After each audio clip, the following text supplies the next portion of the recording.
नमस्कार दोस्तों, आज की कहानी का शीर्षक है एक रिश्ता ऐसा भी। कहानी काफ़ी अच्छी होने वाली है, इसलिए कहानी को अंत तक सुनिएगा। अरे सुनती हो?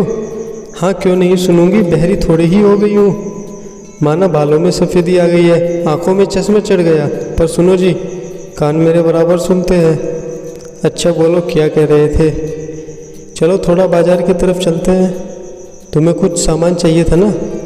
लिस्ट बना ली कि बनानी है? लिस्ट क्या बनाना, मुँह जुबानी याद है मुझे। थैला रख लो, चलो बाहर निकलो, ताला लगा दो। कहाँ चले शर्मा जी? नमस्कार जैन साहब, बस यूं ही पास के बाजार तक, थोड़ा सामान भी ले लेंगे और टहलना भी हो जाएगा। चलो सामान तो सब ले लिया, एक मिनट ठहरो। तुम्हारे जूड़े के लिए गजरा लेना तो रह ही गया। ठहरो, मैं लेकर 2 मिनट में आता हूँ। अरे रहने दो, क्या गजरा वजरा, कहाँ रोड क्रॉस करते फिरोगे? गाड़ियों की तेज़ रोशनी में वैसे भी तुम्हारी आंखें चौंधिया जाती है। छोड़ो, रहने भी दो। कहाँ सफ़ेद बालों में गजरा लगाऊंगी? सुनते कहाँ हैं, किसी की मानेंगे थोड़ी ही। चले गए, इतनी देर हो गई है, आए क्यों नहीं? ये भीड़ सी क्यों हो रही है? वहाँ कहाँ रह गए? फ़ोन लगाती हूँ, पता नहीं क्या लेने लगे। कोई मिल गया होगा, बत्ती आने लग गए होंगे। बुढ़ापे में हलकान परेशान करके रख दिया है मुझे। चलो फ़ोन तो उठाया। हेलो, ये किसकी आवाज़ है? इनके फ़ोन पर कौन बोल रहा हो भाई? मैडम, ये एक्सीडेंट हो गया है इन भाई साहब का, इनके हाथ में ये फ़ोन है। सुनते ही मैं दौड़ पड़ी। सामने खून में लथपथ विकास पड़े थे, हाथ में गजरे का पैकेट, आंखें खुली। इससे ज़्यादा देखने की हिम्मत नहीं बची। होश खोकर बेसुध हो गई। जब होश आया तब तक सब कुछ खत्म हो चुका था। पुलिस डॉक्टर अपने अपने पर्सन लिए खड़े थे। मैं कभी उधर देखती, कभी इधर देखती। डॉक्टर ने आहिस्ता आहिस्ता सच्चाई से रूबरू करवाया, पर मैं रो भी ना पा रही थी। कुछ समझ नहीं आ रहा था, कान जैसे बंद हो गए, सन्नाटा सा पसर गया हो जैसे।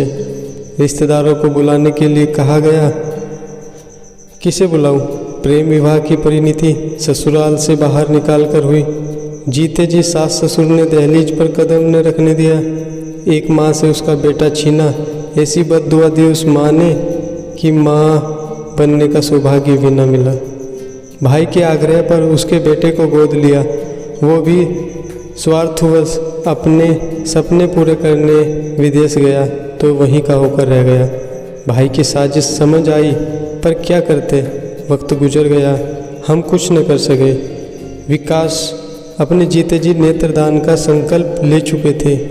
उनकी मर्जी अनुसार उनके नेत्र एक युवती को लगाए गए। वो ऑपरेशन के पहले अपने पति का हाथ थामे मुझसे मिलने आई। पैरों में झुकी तो कलेजे से लगा लिया, अलग सा स्पर्श लगा, जोर से भींच लिया और आंसुओं का रुका बांध मेरा टूट बह निकला। मेरा पता, फ़ोन नंबर भी उन लोगों ने ले लिया। पड़ोसियों और दोस्तों की मदद से सब काम हो गए, पर मैं स्तंभ सी थी। दिमाग ने काम करना बंद कर दिया। कोई कुछ खिला जाता तो खा लेती, वरना शून्य में देखती बैठी रह जाती। सोचती कोई तो रिश्ता, ऐसा रिश्ता होता जो बिल्कुल अपना होता। जिनके पास रिश्ते हैं उन्हें कदर नहीं, मैं तरस रही हूँ और मेरे पास मेरा कहने को कोई भी नहीं। सूरज की रोशनी चारों तरफ फैल गई। गहरी सांस लेकर उठी। अचानक दरवाजे की घंटी बजी। इतनी सुबह कौन होगा? काम वाली को तो हटा दिया, क्या करवाऊँ उससे काम? कौन है कहते हुए जैसे ही दरवाज़ा खोला तो पहचान नहीं पाई। सामने एक पति पत्नी खड़े थे।